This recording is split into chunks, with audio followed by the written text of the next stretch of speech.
মনা আমাদের যে অঙ্গনারী শুরু হয়েছিল 1975 সালে। অঙ্গনারী শুরু করার উদ্দেশ্য ছিল তখন দ্বিতীয় বিশ্বযুদ্ধ হয়েছিল। দ্বিতীয় বিশ্বযুদ্ধ হওয়ার পর মানে মানুষের খাবার কিছু যোগ্য ছিল না, মানুষ অনাহারে মরে যেত, তাই তো? একটু সরে যাও, আসছে না। অনাহারে মরে যেত। সেই জন্য সরকারের এই ইনিশিয়েটিভটা ছিল যে বাচ্চাদের, অনেক বাচ্চা আছে যারা অপুষ্টিতে মারা যাচ্ছে, খাবার পাচ্ছে না, তাদের জন্য এই অঙ্গনওয়াড়ি শুরু হয়েছিল যাতে সেই বাচ্চাগুলো কিছুটা খাবার পায়।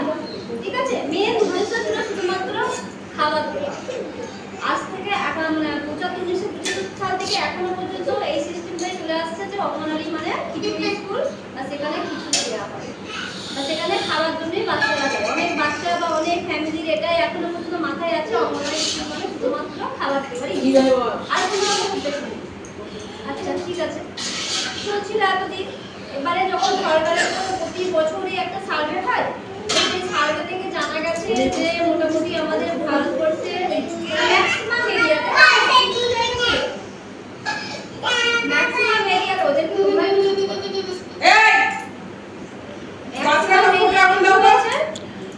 যে অনেক দুধমারি কমে গেছে, মানে ম্যাক্সিমাম মানুষ এখন খেতে পায়। কেউ বলতে পারবে না যে আমি খেতে পাই না, মোটামুটি যতটুকু যা যতটুকু সামর্থ্য সে খেতে পায়। হয়তো অনেকেই বলবে যে রোজগার কম, হ্যান্ডেল কম, অনেক কিছু বলবে, কিন্তু তার সত্ত্বেও মানুষ খেতে পায় একদম। তখন যে যখন মানুষ আবার শুকিয়ে মারা যেত, সেই কনসেপ্টটুকু এখন আর নেই। কিছু হলো মানুষ তো খেতে পায়।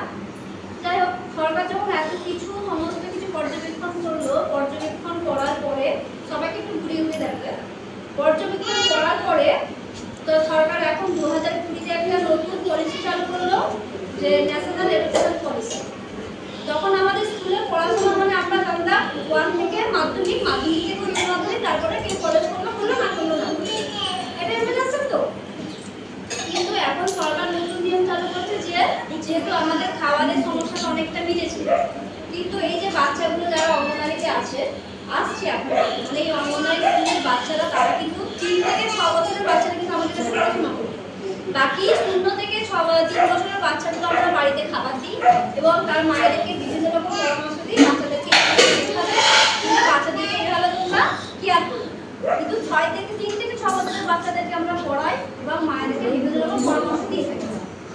তো এখন মেন উদ্দেশ্য হচ্ছে যে অঙ্গনওয়াড়ি 3 থেকে 6 বছরের বাচ্চাটাকে আমাদেরকে এখন পড়াশোনার মধ্যে ইনক্লুড করা হচ্ছে, যে সরকারের মেন একটা স্কুলের মধ্যে পরিণত করা হচ্ছে।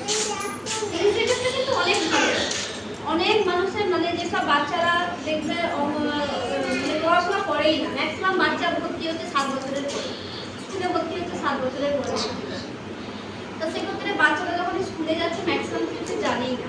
অঙ্গনওয়াড়ি স্কুলে শুধুমাত্র তাদের মাথায় ছিল খিচুড়ি স্কুল, শুধু খিচুড়ি স্কুল বাড়িতে যাচ্ছে, কিন্তু পড়াশোনা সম্বন্ধে কোনো নলেজই তাদের মধ্যে ছিল। তো যাই হোক, তো সেইটা বলা মানে সরকার মাথায় এটাই রেখেছে যে এখন এই অঙ্গনওয়াড়ি স্কুলটাকে আমাদের একটা স্কুলে পরিণত করতে। তার সঙ্গে সঙ্গে বাচ্চারা খাবার যেটা খাবে, তারপরেও পড়াশোনাটাও করানো হবে। তো পড়াশোনাটা এতটা সুন্দরভাবে একটা মধ্যে খারাপগুলো থাকতে পারে এবং আছে। আমাদের ভালোটা বুঝতে পারি, ম্যাক্সিমামটা কিন্তু আমাদের ভালোটা বুঝতে হবে। কিভাবে বুঝবো?